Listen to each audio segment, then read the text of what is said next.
Assalamualaikum warahmatullahi wabarakatuh.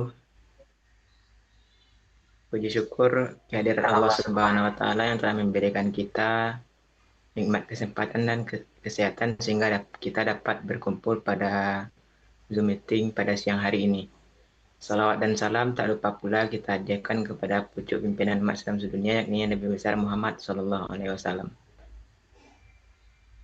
Sebelumnya kami dari kelompok 1 ingin mempresentasikan hasil laporan PJBL kami yang berjudul Strategi Pengembangan Organisasi dalam Meningkatkan Kinerja Aparatur di Dinas Sosial Kota Padang. Terima kasih kepada Bapak dosen pengampu, Bapak Profesor Dr. Fahri Adnan PhD dan Ibu Sinta Westika SAP MAP yang telah memberikan dan membimbing kami dalam menyusun laporan pada hari ini. Sebelumnya kami beranggotakan 5 orang. Yang pertama yaitu Almelia Susanti dengan nomor induk mahasiswa 22042187, Atia Gea 22042010, Kurnia Cintami Aima 22042242, Muhammad Zidan 22042259, dan Rehan Sifa 22042143. Langsung saja masuk kepada pemateri pertama yang akan dijelaskan oleh Almelia Susanti. Kepada Almelia Susanti disilakan. Baik, terima kasih kepada moderator. Sebelumnya, perkenalkan nama saya Amelia Susanti dengan NIM 22042187. Saya akan memaparkan terkait dengan latar belakang studi kasus kami. Pengembangan organisasi menjadi strategi penting yang dilakukan untuk meningkatkan efektivitas organisasi melalui intervensi terencana pada struktur, proses kerja, budaya kerja, dan sumber daya manusia. French and Bell menjelaskan bahwa pengembangan organisasi bertujuan memperbaiki kemampuan organisasi dan perubahan perilaku aparatur. Robbins dan Judge juga menegaskan bahwa efektivitas organisasi sangat dipengaruhi oleh motivasi, kemampuan, dan dukungan organisasi. Dengan kata lain, pengembangan organisasi merupakan kunci dalam meningkatkan kinerja aparatur. Berbagai kajian terkait kinerja aparatur menunjukkan bahwa masih terdapat kelemahan seperti kurangnya pelatihan, terbatasnya pengembangan karir, budaya kerja yang belum adaptif, serta lemahnya sistem merit dalam penempatan pegawai. Kondisi tersebut menyebabkan kinerja aparatur di banyak instansi belum optimal. Kemudian hambatan serupa dapat terjadi pada Dinas Sosial Kota Padang yang memiliki tugas berat dalam penanggulangan kemiskinan, rehabilitasi sosial, pemberdayaan sosial, bantuan sosial, serta perlindungan kelompok rentan seperti anak, lansia, dan penyandang disabilitas.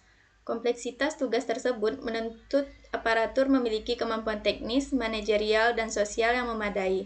Namun, dalam berbagai evaluasi pemerintah daerah, masih ditemukan kendala seperti minimnya pelatihan, belum optimalnya koordinasi internal, kurang adaptifnya budaya kerja, serta proses kerja yang memerlukan perbaikan. Apabila hal ini tidak diimbangi dengan strategi pengembangan organisasi yang efektif, maka pelayanan sosial yang diberikan Dinas Sosial Kota Padang akan sulit tercapai untuk mencapai standar yang diharapkan oleh masyarakat.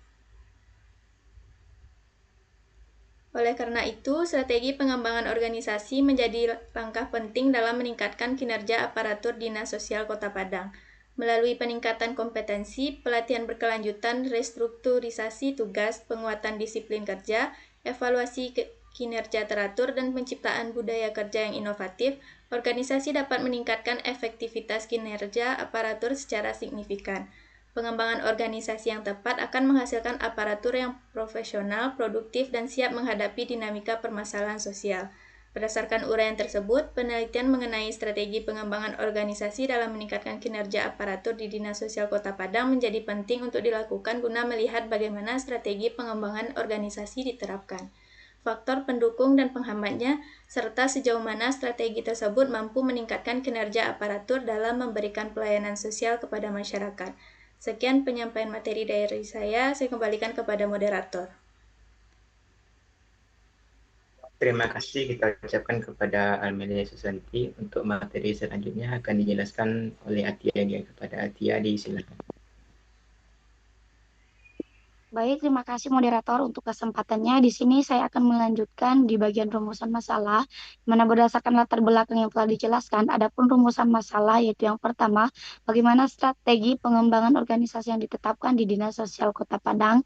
Yang kedua itu faktor-faktor apa saja yang mendukung dan menghambat strategi pengembangan organisasi di Dinas Sosial Kota Padang. Dan yang ketiga, bagaimana strategi pengembangan organisasi tersebut berkontribusi dalam meningkatkan kinerja aparatur di Dinas Sosial Kota Padang. Selanjutnya yaitu tujuan. Yang pertama itu menganalisis strategi pengembangan organisasi yang diterapkan di Dinas Sosial Kota Padang. Kedua itu mengidentifikasi faktor-faktor pendukung dan penghambat dalam pelaksanaan strategi dan pengembangan organisasi di Dinas Sosial Kota Padang. Dan ketiga itu menganalisis kontribusi strategi pengembangan organisasi terhadap peningkatan kinerja aparatur di Dinas Sosial Kota Padang. Selanjutnya yaitu metode penulisan. Di mana dalam penulisan laporan karya studi kasus ini, penulis menggunakan metode dan pendekatan penulisan kualitatif. Mana penerapan pendekatan kualitatif dengan pertimbangan kemungkinan data yang diperoleh di lapangan berupa data dalam bentuk fakta yang perlu adanya analisis mendalam. Maka pendekatan kualitatif akan lebih mendorong pada pencapaian data yang bersifat lebih mendalam, terutama dengan keterlibatan penulis sendiri di lapangan. Teknik pengumpulan data dilakukan melalui observasi, wawancara, serta dokumentasi. Observasi adalah metode pengumpulan data yang kompleks karena melibatkan berbagai faktor dalam pelaksanaannya. Wawancara adalah teknik pengumpulan data yang dilakukan melalui tatap muka dan tanya jawab langsung antara peneliti dan narasumber, serta dokumentasi adalah sebuah cara yang dilakukan untuk menyediakan dokumen-dokumen dengan menggunakan bukti yang akurat. Selanjutnya, informan, yaitu untuk mendapatkan informasi yang penulis butuhkan, penulis melakukan wawancara kepada salah satu pegawai di Dinas Sosial Kota Padang, yaitu Bapak Budiman Kurniawan SEME, selaku Sekretaris Dinas Sosial Kota Padang. Sekian penjabaran dari saya kembalikan ke Terima kasih kepada Atia Gia. Untuk penjelasan materi selanjutnya akan disampaikan oleh Kurnia. Kepada Kurnia disilakan. Baik, terima kasih moderator. Sebelumnya perkenalkan nama saya Kurnia Cinta Miaima dengan NIM 22042242.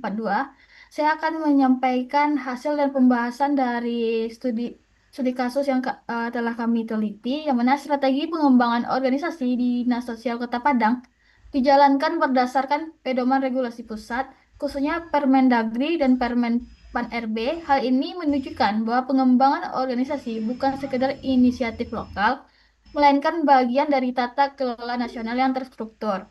Dinas sosial hanya melaksanakan aturan yang telah ditetapkan, sementara pengembangan karir pegawai menjadi ruang intervensi pimpinan di tingkat bawah. Dengan demikian, strategi pengembangan organisasi di daerah ini bersifat formal, terencana, dan memiliki legitimasi hukum yang jelas.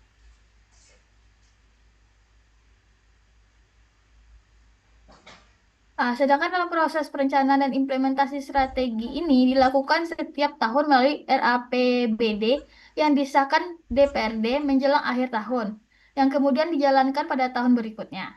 Mekanisme ini memastikan bahwa setiap program pengembangan organisasi memiliki tujuan capaian target yang jelas. Selain itu, strategi yang diterapkan bersifat adaptif terhadap perubahan kebijakan pusat, seperti peralihan dari DTKS ke DTSN, maupun munculnya kebijakan baru seperti Sekolah Rakyat dan MBG. Adaptasi ini menuntut aparat untuk terus belajar, kreatif, dan berinovasi agar mampu menjawab tantangan zaman. Yang mana dalam meningkatkan kualitas aparatur, Dinas Sosial Kota Padang melaksanakan pelatihan formal melalui BKPSDM serta pelatihan internal berupa coding, pembelajaran mandiri, dan monitoring. Yang mana program ini bertujuan untuk memperkuat kompetensi teknis, manajerial, dan sosial pegawai, sehingga mereka mampu memberikan pelayanan publik yang lebih efektif.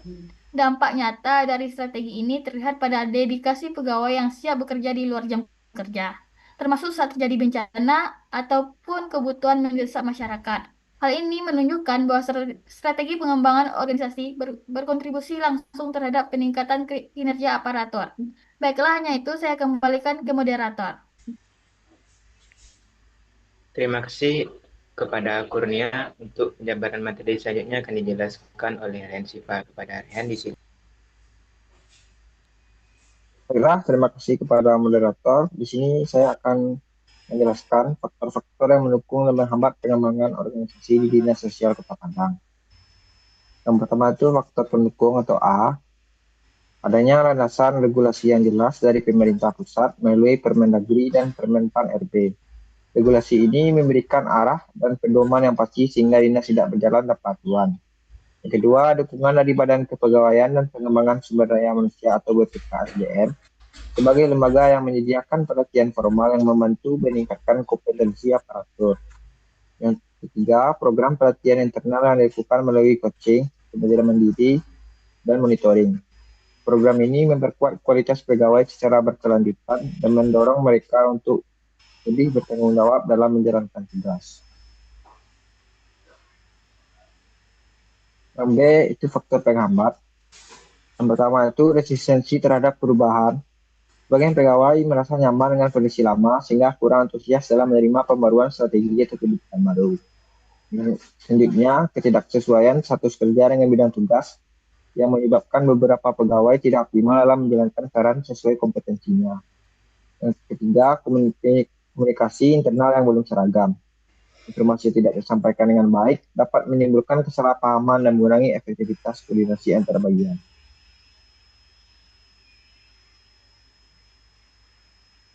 Tentunya kontribusi strategi pengembangan organisasi dalam meningkatkan kinerja aparatur di Dinas Sosial Kota Padang. Strategi pengembangan organisasi yang diterapkan di Dinas Sosial Kota Padang memberikan kontribusi nyata terhadap peningkatan kinerja aparatur dengan adanya pedoman regulasi dari Permendagri dan Permenpan RB. Tata kelola organisasi. Kontribusi lain terlihat dari program pelatihan yang dilakukan baik secara formal melalui BKPSDM maupun secara internal melalui coaching, pembelajaran mandiri, dan monitoring. Pelatihan ini berperan penting dalam meningkatkan kompetensi teknis dan manajerial aparatur sehingga mereka lebih siap menghadapi kompleksitas bidang sosial. Dan dari penjelasan dari saya kembalikan kepada moderator. Terima kasih kita ucapkan kepada Rehan Siva. Dari penjelasan yang telah dijelaskan tadi dapat kita tarik kesimpulan mengenai strategi pengembangan organisasi dalam meningkatkan kinerja aparatur di Dinas Sosial Kota Padang. Dapat kita simpulkan bahwa pengembangan organisasi memiliki peran yang sangat penting dalam mendukung peningkatan kinerja aparatur dan kualitas pelayanan publik. Strategi pengembangan organisasi yang dilakukan berpedoman pada regulasi pusat seperti Permendagri dan Permenpan RB, serta diimplementasikan melalui perencanaan tahunan, pelatihan formal dan internal, penguatan budaya kerja, serta penerapan sistem reward dan punishment. Strategi tersebut terbukti berkontribusi positif terhadap peningkatan profesionalisme, tanggung jawab, kedisiplinan, dan dedikasi aparatur yang tercermin dalam kesiapan pegawai dalam menjalankan tugas dan tanggung jawabnya.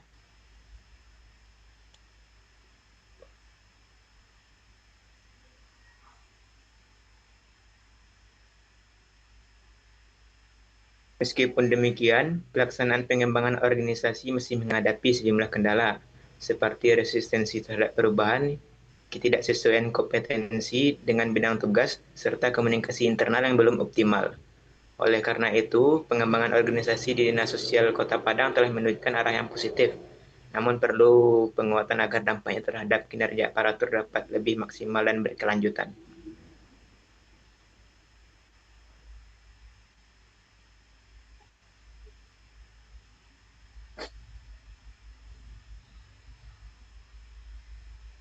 Baik, sekianlah pemaparan materi dan penjelasan materi mengenai PJBL yang telah kami lakukan. Mohon maaf apabila ada salah kata. Saya akhiri dengan wassalamualaikum warahmatullahi wabarakatuh.